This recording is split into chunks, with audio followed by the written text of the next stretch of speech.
नमस्कार, मैं हूं आपके साथ सुहेल खान। हमारे इस खास कार्यक्रम कोरोना को समझेंगे तो संभलेंगे में आपका स्वागत है। कोरोना वायरस महामारी की इस घड़ी में ज्यादातर लोग अपनी इम्यूनिटी को बढ़ाने और कोरोना को मात देने की हर संभव कोशिश में जुटे हुए हैं और इसके लिए लोग मल्टीविटामिन के साथ घर बैठे न जाने कौन कौन सी दवाएं भी ले रहे हैं और कई लोग तो खुद के डॉक्टर तक बन गए हैं। लेकिन क्या आपको ये पता है कि जो लोग भी ऐसा कर रहे हैं वो खुद की जान से खिलवाड़ कर रहे हैं।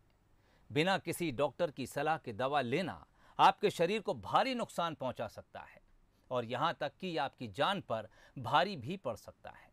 आज हम इसी पर चर्चा करेंगे, जुड़ेंगे कुछ खास मेहमानों के साथ।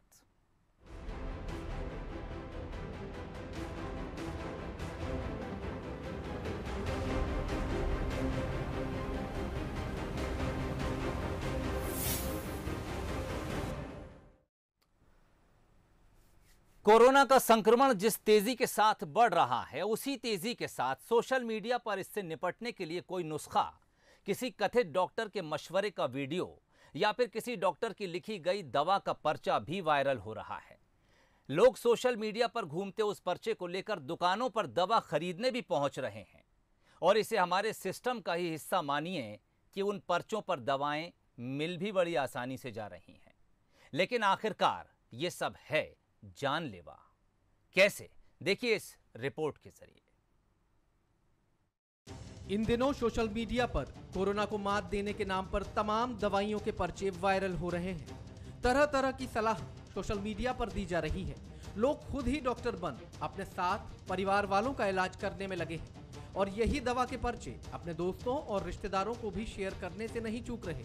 इसके पीछे की एक वजह कोरोना का डर भी हो सकता है, लेकिन ये आधा अधूरा ज्ञान लोगों की जान पर भारी तो है ही, साथ ही महासंकट के इस दौर में कई तरह की अफवाहों को भी हवा दे रहा है। एक्सपर्ट की माने तो डॉक्टर की सलाह पर ही स्टेरॉइड दवाएं लेनी चाहिए, क्योंकि बिना परामर्श स्टेरॉइड लेना कई तरह की जानलेवा बीमारी का कारण बन सकता है और कोरोना काल में ऐसे कई मामले सामने भी आ रहे हैं।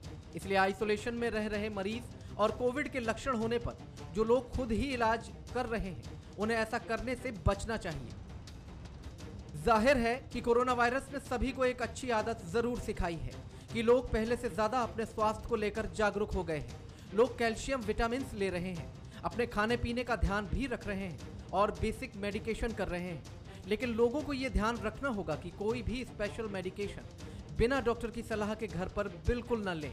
अपना ध्यान रखना अच्छा है, लेकिन कोई भी दवा डॉक्टर की सलाह के बिना लेना खतरनाक भी साबित हो सकता है। Bureau report, Bansal news.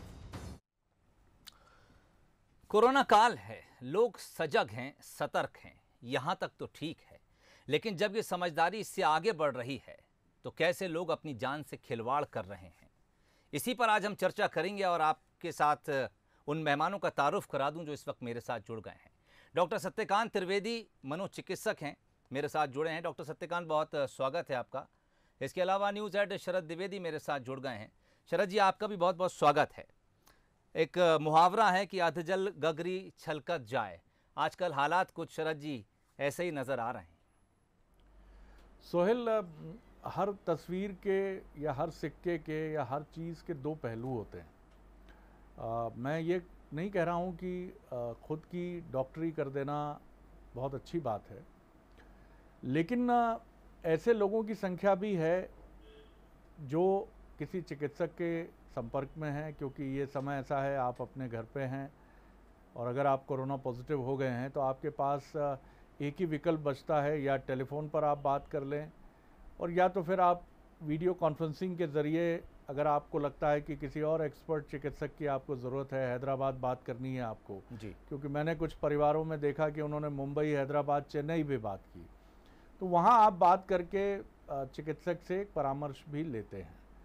और ये भी एक बड़ी बात है कि 140 करोड़ के देश में जहां हेल्थ सर्विसेज का एक्सेस दूर दराज के गांव कस्बों तक नहीं है, वहां अगर एक पर्चा सकारात्मक रूप से डॉक्टर का और एक प्रिस्क्रिप्शन अगर लोगों तक व्हाट्सएप के ज़रिए पहुंचता है, और वो तो, लेकिन ये सब के पीछे जो एक शब्द जुड़ता है वो शब्द है नॉलेज, कि क्या मेरे पास जो पर्चा आया है, अगर मेरा नाम नन्नू लाल है और मैं बैरसिया तहसील के किसी गांव में रहता हूं, लेकिन अगर मुझे कोरोना हो गया है तो जो पर्चा मुझ तक पहुंचा है और मेरा बच्चा अगर 12वीं 11वीं तक पढ़ा लिखा है या कॉलेज गोइंग है, तो क्या उसने मुझे बताया कि पिताजी यही ठीक है दवा, यही डॉक्टर साहब कह रहे थे, मैंने यहाँ प्राइमरी हेल्थ सेंटर में बात कर ली है, तो ये सब कुछ ठीक है। लेकिन ये एक जो बीमारी है हमारे देश में, चूँकि हमारे यहाँ सिटी स्कैन भी बिना चिकित्सकीय परामर्श के हो जाता है, आप 2 बार जोर डालते हैं तो वो लेबोरेटरी वाला कर देता है। आपको मेडिसिन चाहिए तो एंटीबायोटिक से लेके प्राण रक्षक दवाएं तक, आपको कुछ दवाओं में ज़रूर एक्सेप्शंस हैं, लेकिन वो भी आपको मिल जाती हैं। शरद जी, इससे पहले भी हम लगातार अपने प्रोग्राम्स में विशेषज्ञों के साथ इस बात को लेकर चर्चा कर चुके हैं। दरअसल जब तक आप किसी मशवरे को, किसी खबर को या किसी सूचना की पुष्टि नहीं कर लेते हैं, तब तक आपको उसके साथ नहीं जाना होगा। इससे पहले भी जब बंसल अस्पताल के डायरेक्टर स्कंद त्रिवेदी हमारे साथ बैठे थे, बड़ी महत्वपूर्ण उन्होंने बात कही। उन्होंने कहा कि अगर मैं बिना किसी मरीज को देखे उसे कुछ दवा प्रिस्क्राइब करूं तो यह भी ठीक नहीं होगा। एक बार कम से कम डॉक्टर से मरीज का आमना सामना बेहद ज़रूरी है। किस स्थिति में, किस हाल में मरीज है, डॉक्टर बहुत कुछ देख के भी अंदाज लगा सकता है। इससे बचने की ज़रूरत तो महसूस की जा रही है, लेकिन फिर वही बात आती है कि दरअसल जिस देश में हम लोग रहते हैं और जिस आबादी का हम जिक्र करते हैं, वहाँ पर सब कुछ मैनेज करना और ये मानना कि हर शख्स इतना अवेयर है, ये आसान नहीं है। शरद जी, देखिए सोहेल, कोरोना की अगर हम बात करें तो कोरोना की औषधि का कोई प्रेस्क्राइब्ड फॉर्मेट नहीं है। इसमें वही दवाएं दी जाती हैं जो सर्दी जुकाम या बुखार आने पर दवा दी जाती है जी। ये कैंसर, डायबिटीज़ या हार्ट डिजीज़ की तरह कोई बहुत ऐसा रोग नहीं है जिसमें आपको किसी चिकित्सक के पास जाकर, मैं ये नहीं इसमें प्रमोट कर रहा हूँ कि आप दिखाइए नहीं, जब आपके लंग्स में इन्फेक्शन है आपको एक पल्मोनोलॉजिस्ट की ज़रूरत पड़ेगी ही पड़ेगी। बुखार अगर निरंतर नियंत्रित नहीं हो रहा है तो एक चिकित्सक की ज़रूरत पड़ेगी ही। लेकिन अगर आप जिस क्षण बिना किसी लक्षण के या बहुत मामूली से लक्षणों के साथ अगर आप पॉजिटिव हुए हैं जी, तो इसकी 3-4 दवाएं ही हैं। बुखार आता है तो आप कोई भी पैरासीटामोल ले सकते हैं, सर्दी बनी हुई है तो कोई भी एंटी एलर्जिक मेडिसिन दी जाती है आपको, और इसी तरह अगर आपको विटामिन देना है तो हम सब जानते हैं कि जिंक की मौजूदगी वाला कोई विटामिन दिया जाता है जी। यही कारण है कि कोरोना की घर घर दवाई भी शुरू हो गई, क्योंकि लोगों को जब ये पता चला कि इसमें तो 3 ही 4 दवाएं हैं और वही दवाएं हैं और एक जनरलाइज्ड मेडिकल प्रिस्क्रिप्शन है इसका, तो लोगों ने दवाएं खुद खरीदनी शुरू कर दी। फिर दूसरी चीज़ क्या होती है कि झोला छाप डॉक्टरों की भी बहुत भरमार है हमारे यहाँ देश में, और किसी ने, मैं देख रहा था अभी सोशल मीडिया पर कटाक्ष भी किया था, व्यंग था वो, कि ग्रामीण क्षेत्रों में इन लोगों को पुरस्कृत करना चाहिए कि झोला छाप डॉक्टरों ने बहुत महत्वपूर्ण भूमिका कोरोना काल में निभाई। ये तो व्यंग हुआ जी, कटाक्ष हुआ, लेकिन उनकी भी मौजूदगी है, वो भी अपनी दवाएं सजेस्ट करते हैं, खासतौर से उन मरीजों को जिनको प्रॉब्लम बढ़ गई हैं। तो कुल मिलाकर ये सेल्फ मेडिकेशन जो है, खुद औषधि लेने का ये जो तरीका है, ये निरंतर बढ़ता चला गया। लेकिन ये एक अच्छी चीज़ नहीं है, इसमें कोई शक नहीं है जी। और आप अगर किसी चिकित्सक की निगरानी में नहीं ले रहे हैं मेडिसिन, भले ही वो आपको देख नहीं पा रहा है, आपको घर आकर जांच नहीं कर पा रहा है या हॉस्पिटल में भी जांच नहीं कर पा रहा है, तो वो आप उससे वीडियो कॉन्फ्रेंसिंग कर सकते हैं जी। अगर आप उसको अपने शरीर में कुछ ऐसे चिन्ह या ऐसी कोई चीज़ आई है जिसको आप दिखाना चाहते हैं तो आप वीडियो कॉन्फ्रेंसिंग कर सकते हैं। बाकी जो भी चीज़ें हैं पैथोलॉजी से जांच करके उनकी रिपोर्ट सब व्हाट्सएप के ज़रिए भेजी जा सकती है, सारी बड़ी बड़ी फाइलें पहुंचाई जा सकती हैं। तो निश्चित तौर पर अगर आप दवा ले भी रहे हैं तो किसी चिकित्सक से निरंतर परामर्श तो बहुत ज़रूरी है। सोहेल, बिल्कुल। डॉक्टर सत्यकांत त्रिवेदी इस वक्त हमारे साथ दोबारा से जुड़ गए हैं। डॉक्टर सत्यकांत, वो रिपोर्ट आपने देखी, चर्चा की शुरुआत में भी आप हमारे साथ जुड़े। मैं चाहूँगा ओपनिंग कमेंट आप करें, इसके बाद कुछ सवाल और भी हमारे पास हैं और हमने कुछ दर्शकों के सवाल भी बुलाकर अपने पास रखे हैं, वो भी मैं आपके सामने रखूँगा। फिलहाल आपके ओपनिंग कमेंट से शुरुआत चाहूँगा। जी, निश्चित तौर पर बंसल न्यूज़ ने आज बहुत ही इंपॉर्टेंट टॉपिक पर बात करने के लिए सोचा और इसमें 2-3 बातें बड़ी इंपॉर्टेंट है शरद जी, जिसमें हमें ध्यान देने की ज़रूरत है। मैं जब डॉक्टरी पढ़ने लगा, डॉक्टरी करने लगा, मरीजों को देखने लगा, तो एक बात मुझे हमेशा से एक विषय था कि भारत का हर इंसान एक चिकित्सक क्यों है, वो क्यों हर दवा बताना चाहता है, वो क्यों उसके अंदर कुछ 2-4 दवाइयों का उसे सूचना है और वो समहाउ पास करना चाहता है अपनी इन्फॉर्मेशन जो उसके अंदर पता है। कई बार उस पर्टिकुलर बीमारी के लिए ज़रूरी है, गैर ज़रूरी, ये अलग बात है, लेकिन वो अपने अंदर की इन्फॉर्मेशन शेयर जरूर करना चाहता है। फिर जब ये महामारी आई तो मैं सोचने पर मजबूर हुआ कि ऐसा क्यों हो रहा है। तो मुझे ऐसा लगता है कि जो पहले महामारियां यहाँ पर आईं, चूंकि संसाधन हमारे यहाँ बहुत कम थे, एक्सेस बहुत कम था, तो लोगों ने कहीं ना कहीं खुद अपनी जिम्मेदारी लेना चालू की होगी। जब पहले महामारियां आई होगी, चूंकि डॉक्टर्स की अवेलेबिलिटी नहीं थी, तो वहां पर जो थोड़ा बहुत उनमें से ज्यादा जिसके पास सूचनाएं रही होंगी, वो सो कॉल्ड तथाकथित रूप से झोला छाप डॉक्टर बन गए और उन्होंने बहुत सारी एक पॉपुलेशन को संभाला। तो ये कहीं ना कहीं हमारे भारतीय मन में जो हमारी परवरिश है, जो हमारे समाज में है, कि हर व्यक्ति एक डॉक्टर जैसा बिहेव करना चाहता है, दवाइयां बताना चाहता है।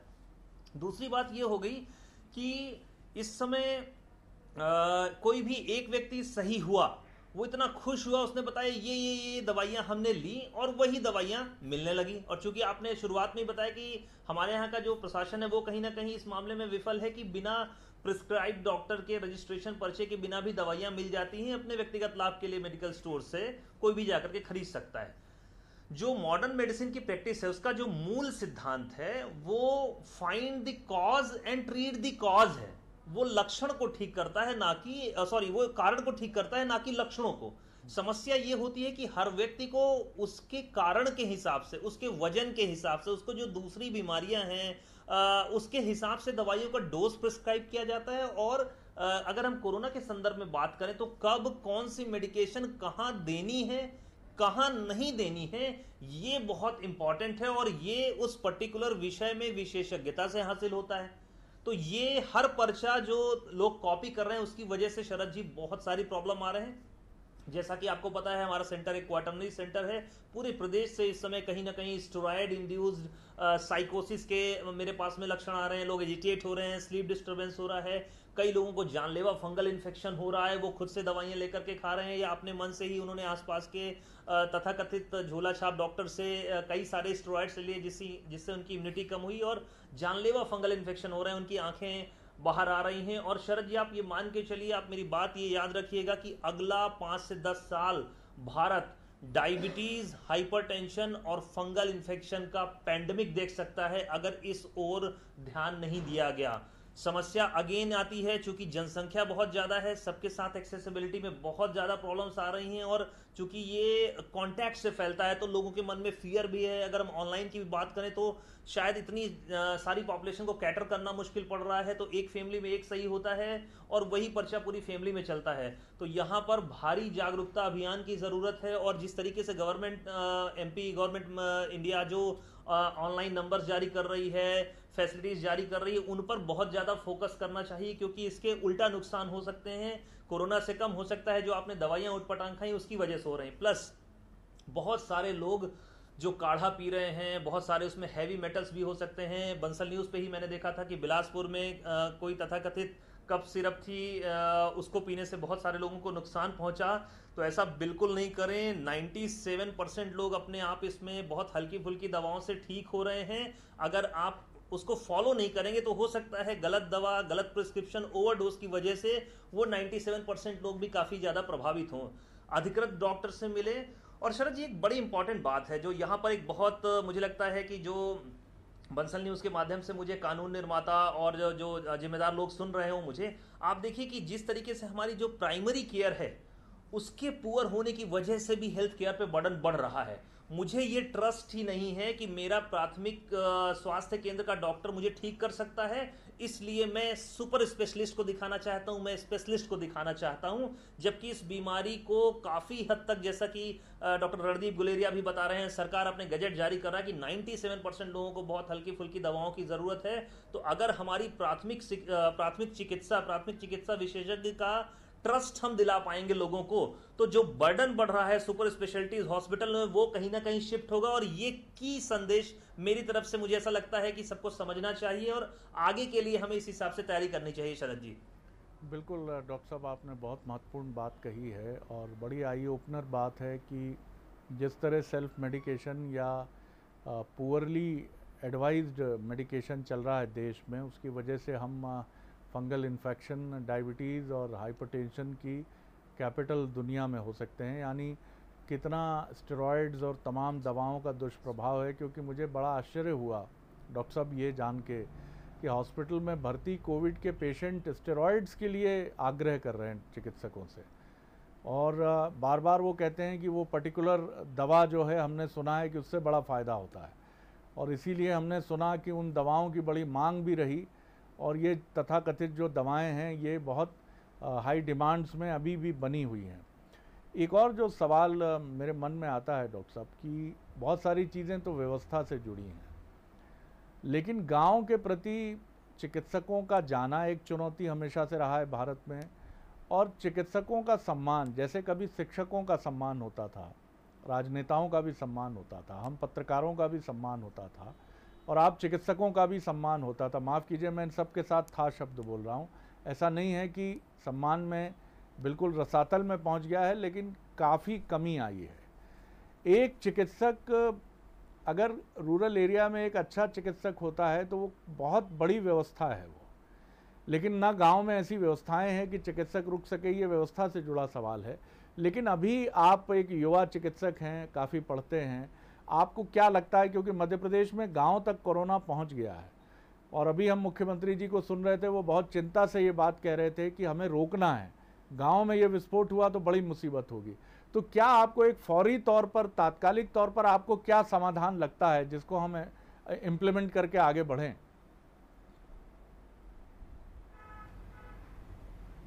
देखिए, मुझे ऐसा लगता है कि दो बातें हैं। आपने जो फौरी राहत की बात करी, मुझे ऐसा लगता है कि डॉक्टरों का एक पैनल बना करके एक ऐसा मिनिमम ट्रीटमेंट डिसाइड कर दिया जाए और वो उसको चस्पा कर दिया जाए पीएससी सीएचसीज में कि ये हमको फॉलो करना है। उदाहरण के लिए कि जैसे हम आयरन की गोलियां दिया करते थे, फाइलेरिया के लिए दवा दिया करते थे, मलेरिया के लिए कुनैन की गोलियां दी गई हैं, ऐसा कुछ करके एक मिनिमम, जिससे एक जनसंख्या का बहुत बड़ा मास ठीक हो जाए और उन्हें ये गार्ड कर दिया जाए वहां पे डॉक्टर्स को कि अगर ये लक्षण बढ़ें तो आप हायर चिकित्सा सुविधाओं के लिए उनको भेज सकें। ये मुझे लगता है काफी अप्रोप्रिएट हो सकता है। और दूसरा, गांवों में लोगों को वैक्सीनेशन के लिए भी बहुत ज्यादा अफवाह है। अभी मैं विंध्य क्षेत्र के एक दो वीडियो फेसबुक में देख रहा था, वहां पर महिलाएं कुछ कह रही थी कि मुझे ये कोरोना से, हम इंजेक्शन से हम मर जाएंगे। और दुख मुझे इस बात को देख करके हुआ कि उस पर जो कमेंट्स थे उसमें लोग सपोर्ट कर रहे थे कि हाँ, ये आंटी सही कह रही हैं। तो वैक्सीन को लेकर के बहुत ज्यादा जागरूकता गांव में जरूरी है और एक प्रोटोकॉल फिक्स कर देना चाहिए। और रही बात शरद जी व्यवस्था की, तो देखिए, डॉक्टर से पहले हर इंसान एक हर व्यक्ति एक उसकी एक चाहत होती है। एक मुझे लगता है कि ये मेरी स्वतंत्रता है, निजता है कि मैं किस प्रकार की लाइफ स्टाइल चाहता हूं, क्या मेरी आर्थिक आवश्यकता है, ये व्यक्तिगत मामला है। तो वो अगर वहां पर भी ढंग से पूरा होने लगे तो मुझे ऐसा लगता है कि वो दिन दूर नहीं जब ये जो डॉक्टर्स हैं वो गांव या पीएससी सीएससीज में भी काम करना पसंद करेंगे। वो उस पर ध्यान देने की बहुत ज़्यादा ज़रूरत है शरद जी। बिल्कुल आपने ठीक कहा। और मुझे याद है कि चंद सालों पहले मैं एक ऐसे चिकित्सकों के कार्यक्रम में था, और उसमें एक चिकित्सक ने कहा, एक देश का हवाला दिया जो हमसे आगे है। उन्होंने कहा उस कंट्री में 75 किलोमीटर की दूरी करीब करीब 40 मिनट या 30 मिनट 35 मिनट में तय हो जाती है, ऐसी सड़कें हैं गांव तक पहुंचने के लिए।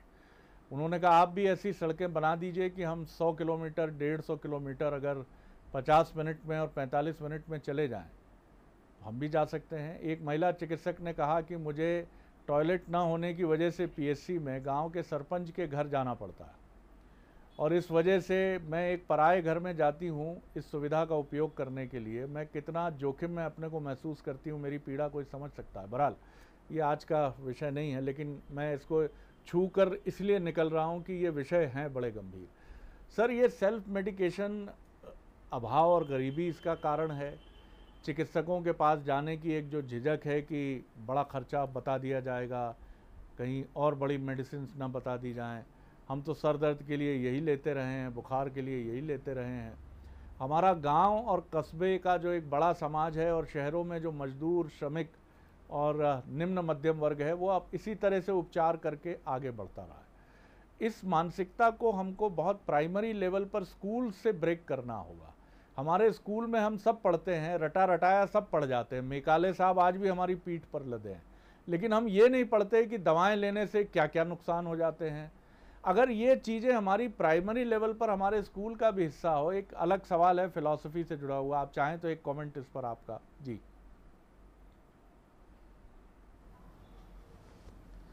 शरद जी, निश्चित तौर पर दो तीन चीज़ें यहाँ पर हैं जो यहाँ पर डॉक्टर नरेश त्रेहन ने बहुत समय पहले एक बात कही थी कि हमें समग्र रूप से चलने की ज़रूरत है।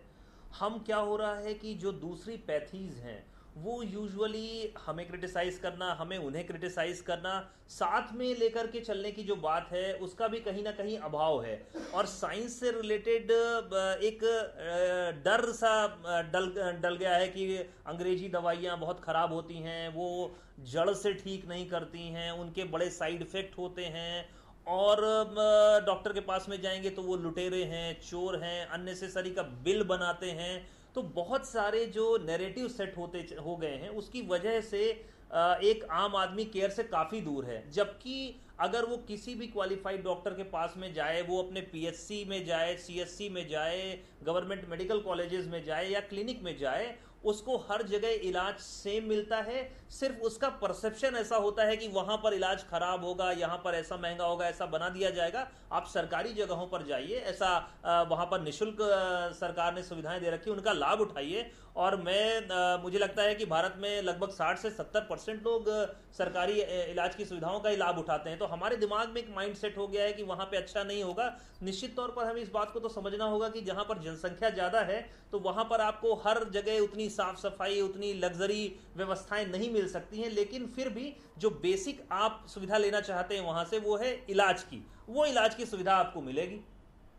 बिल्कुल। और ख़त्म करूंगा सत्यकांत जी। और हाँ, बचपन से अगर हम इस बात को बताएं कि दवाओं का जो जी जी जी दवाओं को लेकर के भी जो बहुत सारी भ्रांतियां हैं कि इस दवा से ये हो जाएगा, उस दवा से वो हो जाएगा, एक्चुअल में सब कुछ आवर्त सारणी के किसी न किसी तत्व से बना है शरद जी। चाहे वो होम्योपैथी हो, चाहे वो मॉडर्न मेडिसिन हो, चाहे वो आयुर्वेद हो, हर चीज रसायन है यहाँ पे, सबके बॉडी पर इफेक्ट होंगे। इसलिए कोई माइंड सेट के साथ में मत कीजिए। कई बार अपने से की हुई चीजें आपको नुकसान पहुंचा सकती हैं। विशेषज्ञ व्यक्ति के पास में जाने का यही एडवांटेज होता है। जैसे कोई एक डॉक्टर है तो वो रसोई के काम को उतनी निपुणता से नहीं समझ सका जो हमारे घर की माँ, हमारी बहनें, हमारी पत्नियां समझ सकती हैं। कोई एक नल बनाने वाला व्यक्ति प्लम्बर में स्पेशलिस्ट है, वो जितने अच्छे से सेटिंग करेगा मैं नहीं कर पाऊंगा। तो हर जगह विशेषज्ञता का इंपॉर्टेंस होता है। डॉक्टर्स को तरजीह दीजिए, आप अपने हिसाब से पैथी का चुनाव कीजिए, लेकिन विशेषज्ञ से ही मिलिए। शरद जी बिल्कुल आपने ठीक कहा सर। और मुझे लगता है कि मैं कंक्लूड इस बात से करूंगा कि कोरोना की इस दूसरी लहर ने, और अब तो तीसरी लहर की बात हो रही है, और ये भी कहा जा रहा है, खुद सुप्रीम कोर्ट चिंतित है और एक्सपर्ट्स भी ये दावा कर रहे हैं कि ये तीसरी लहर हमें बच्चों को संभाल के रखना होगा। बिल्कुल ठीक बात है। बुद्धिमान वही है जो समय रहते समझ जाए। इस दूसरी लहर ने हमें बताया है कि गाँव में ऑक्सीजन होनी चाहिए, प्राथमिक स्वास्थ्य केंद्र में, वहाँ बहुत सुविधा संपन्न वेंटिलेटर्स और इस तरह की फैसिलिटी भी होनी चाहिए।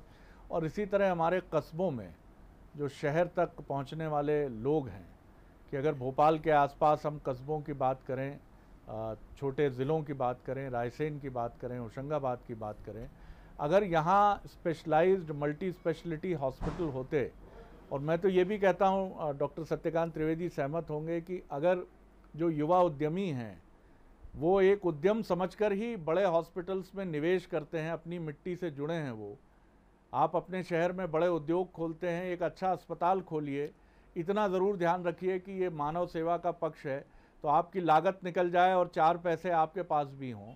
लेकिन इस तरह का एक संजाल सरकार और निजी क्षेत्र मिलकर करें, तभी हम इस चुनौती से लड़ पाएंगे। नहीं तो अब जिस तरह हम सुन रहे हैं गाँव में कोरोना, ये ईश्वर ना करे कि कोई ऐसा रूप ले जिससे हम सब चिंतित हों। डॉक्टर सत्यकांत त्रिवेदी, आपसे बात करना हमेशा एक सुखद अनुभव होता है। आगे फिर हम आपसे जुड़ेंगे कुछ और महत्वपूर्ण विषयों को लेकर। मैं बहुत शुक्रिया करता हूँ। सोहेल, मैं आपकी तरफ लौट रहा हूँ। शरद जी और डॉक्टर सत्यकांत त्रिवेदी, आप दोनों का बहुत शुक्रिया हमारे इस प्रोग्राम में जुड़ने के लिए, इस चर्चा में हिस्सा लेने के लिए। बीमारी है तो दवा भी है, लेकिन इन दोनों के बीच की कड़ी डॉक्टर भी है, इसे नज़रअंदाज मत कीजिए। बीमारी के बाद किसी डॉक्टर से मिलिए और उसके मशवरे पर ही दवा लीजिए। सतर्क रहिए, सुरक्षित रहिए। हमारी इस खास पेशकश में फ़िलहाल इतना ही। इजाज़त दीजिए, नमस्कार।